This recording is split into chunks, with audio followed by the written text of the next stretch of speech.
கிறிஸ்துவுக்குள் மிகவும் பிரியமானவர்களே, தன்னுடைய சிருஷ்டிப்பின் மூலம் கடவுள் தன்னை எவ்வாறு வெளிப்படுத்துகிறார் என்பதை நாம் கற்று வருகின்றோம்.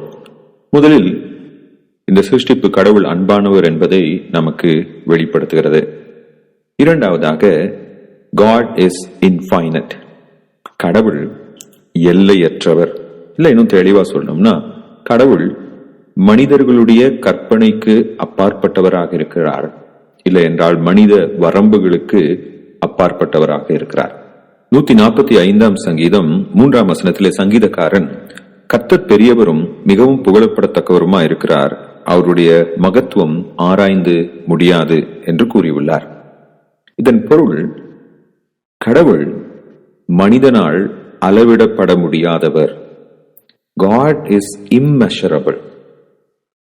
மனிதர்களாகிய நாம் இடம், பொருள், காலம், இந்த 3 காரியங்களுக்கும் உட்பட்டவர்களாக இருக்கிறோம்.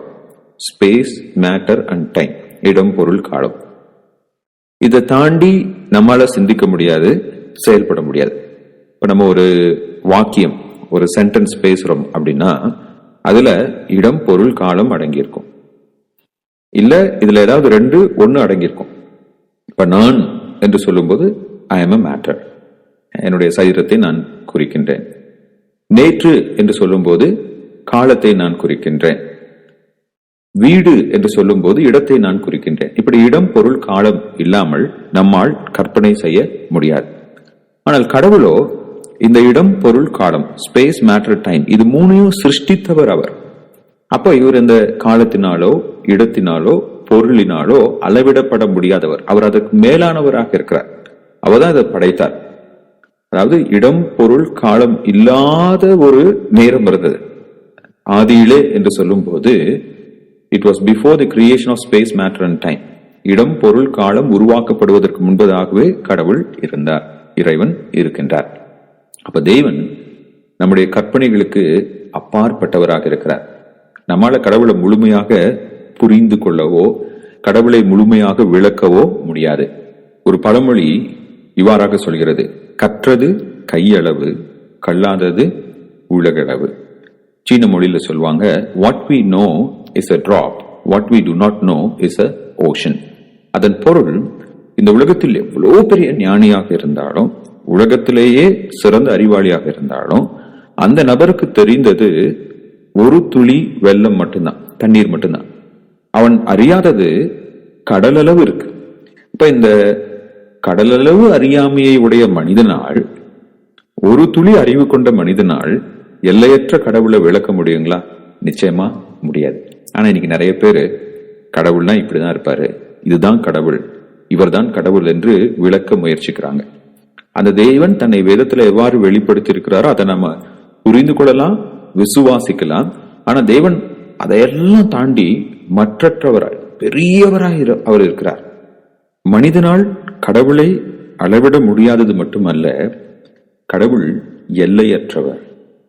இந்த இடம், பொருள், காலம் என்பது மனிதனையும் படைப்பையும் ஒரு எல்லைக்குள்ளாக சித்தரிக்கிறது, கட்டுப்படுத்துகிறது.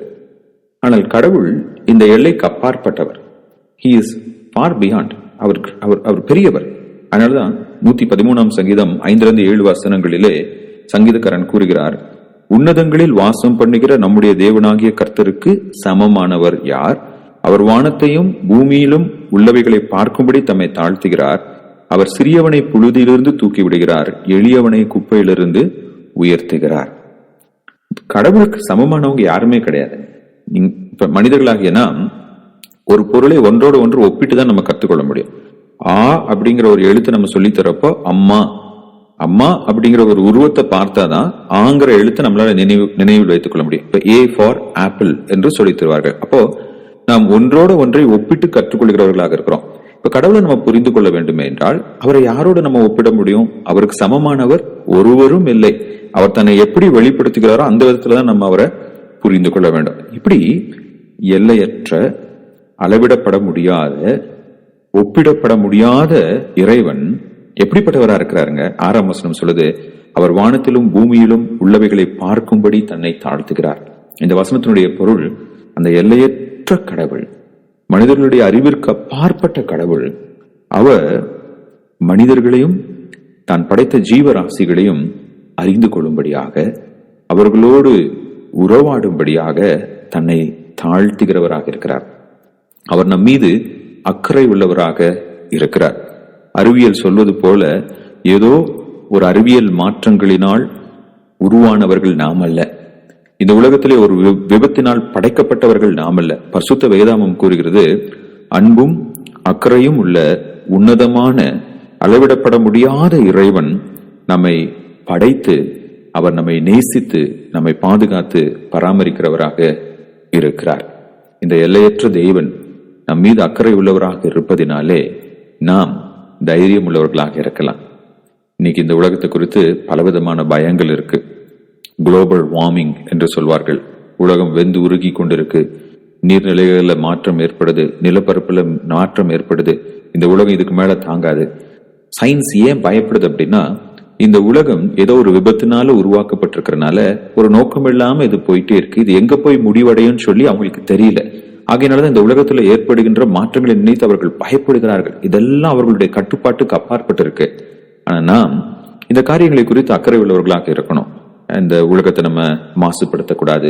இந்த உலகத்தை பாதுகாக்க, பராமரிக்க எல்லா முயற்சிகளையும் நம்ம எடுத்துக்கொள்ளணும். ஏன்னா இது நம்முடைய தேவன் படைத்த உலகம், இது அவருடைய உலகம். ஆனா அதே சமயம் அவர் இந்த உலகத்தை ஆள்பவராக இருக்கிறதுனால நம்ம இதை குறித்து அதிகமாக நம்ம கவலைப்பட வேணாம். ஏன்னா அக்கறையுள்ளவர்களாக இருக்கலாம். வீணான கவலைகளை நாம் தவிர்க்கலாம். இவைகளை படைத்த தேவன் இந்த படைப்பு உயிர்களின் மீது அவர் அக்கறை உள்ளவராக இருக்கிறார். அவர் ஒரு நோக்கத்தோடு தான் இந்த உலகத்தை நடத்தி சென்று கொண்டிருக்கிறார். இந்த எல்லையற்ற தேவன் நம்மை நேசிக்கிறவராய், நம் மீது அக்கறை உள்ளவராய் இருக்கிறபடினாலே அவரை துதித்து அவருக்குள் மன மகிழ்ச்சியாய் இருக்க நாம் கற்றுக்கொள்ளலாம். ஆமென்.